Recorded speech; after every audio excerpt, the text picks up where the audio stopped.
No, Brian, you said in a recent interview, and I'll quote, it says, AC/DC is on the road to make a living, not pick up social diseases. We're more concerned with being a rock and roll band than living a rock and roll lifestyle.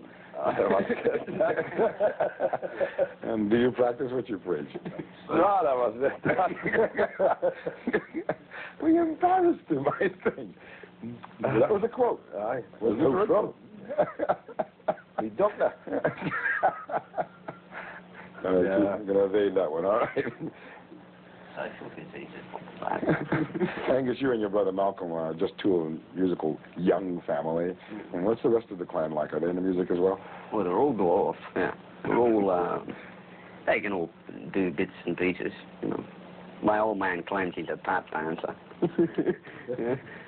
But they can all play guitars and drums and whatever. Mom and Dad included? No, they're the only ones. They don't do anything. Yeah. Well, where did the influence come in? I think the milkman might have played a big part.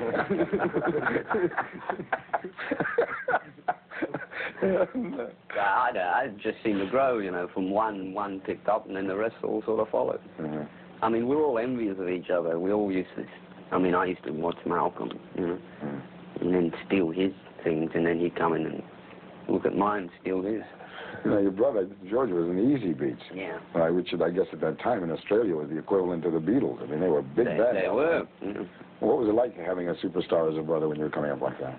Well, a lot of it was kept back from us, you know, to keep it away. Because in those days, it was, I mean, you weren't allowed, you know, like people with long hair were getting chucked out of schools and things like this. So a lot of it was kept away from us. And the people that looked after him in that were good with that, you know, they made sure that it didn't affect any of your families or anything. But it was hectic for him, not for us, you know, because we were all led to do our normal, useful selves, or useless selves. How old were you when that was happening? I was really young. I was around 6, 7. Really? Yeah. Were you playing instruments or starting to play instruments at that time? I could, what do you say? Tinkle a bit. I still do it now. One of the things that always amazed me about your playing, too, because I don't think it's really, when I think of Australian rock and roll bands, you don't hear very much of it. Your guitar licks are really blues-based, wouldn't you say? Yeah, well, blues, yeah, a lot of it. I mean, because an awful lot of music that goes under the genre of heavy metal, the guitar licks are something else, Wagnerian maybe, but not necessarily blues-based, and yet that's where you're coming from. Who did you listen to? Who inspired you when you first picked up the guitar? A lot of the old stuff, you know, Muddy Waters and things like this. See, these little records, you never hear them on the radio or nothing, but they were there and they were freely available in shops and stuff, you know. And the B.B. Kings, all of these people.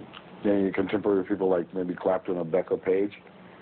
Yeah, a lot of for actual bands like the Yardbirds and that, you know, heard them.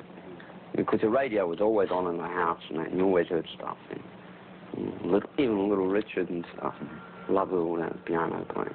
So actually, Mom and Dad were really rather open-minded when you were kids. Well, I mean, there's that generation that each one of them's got their own little favourites, and they all wanted to hear what was what. There was always a big fight for that record player. See who got there first. What do your parents think of heavy metal? I don't know. Well, I know my mother sort of wondering still where I am. She told me to be home at 12, 6 years ago, and I still haven't made it. I mean, because your brother George played in more of a pop direction. Yeah. And what inspired you and Malcolm to go more or less into a heavier I think, music? well, he helped us a lot in the beginning, in the early days. You know, producing, and him and Harry Vander. And with us, we were their big hobby. You know, because we could get out there and play and that, and they looked at it as that. It was their hobby because they had to make all the pop stuff at that time, and they were so used to working under that environment with record companies, this and that, and dealing with all of this, that when it come to us, it was fun for them again. It was, here's a rock and roll band, let's make it sound like a rock and roll. It frightened a lot of people, you know. Because he was these two guys who were famous pop producers working with something like us. And it was just something he always wanted to do, you know. And it was a good hobby for him and that.